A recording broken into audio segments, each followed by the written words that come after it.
Você vai lá pegar o dinheiro? Ah, se eu pudesse também. Não, tem que tomar banho. Cara, sabia, eu tinha certeza. Vou tomar banho, vou almoçar e volto.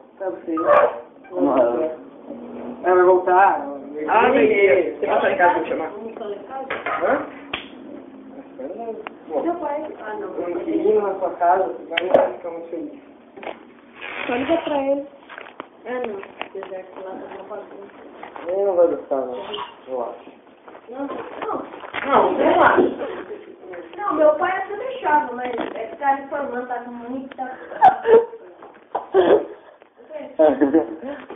Oi.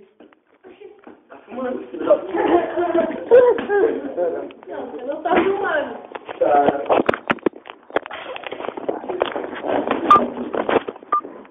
Tá filmando? Vai. Não, vamos matar esse moleque. Vambora. Cadê o cartão lá?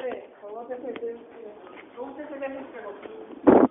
Deixa eu ligar pra papai. Não. Deixa eu logo. Beleza. Aí nós joga.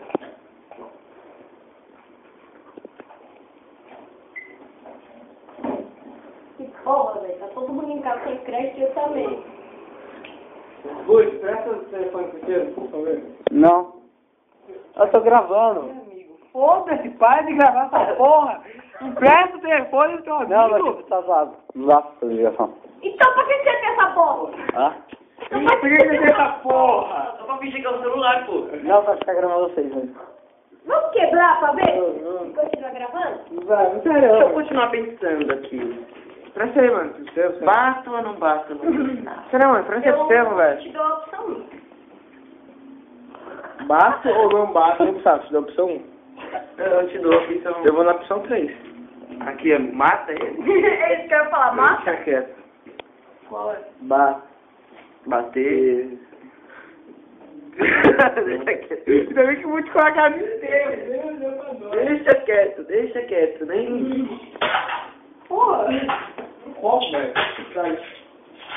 Então eu não vou na tua cara. É, você falou isso. É, o Gustavo é um moleque, né? Presta aí, mano, sério. Ô!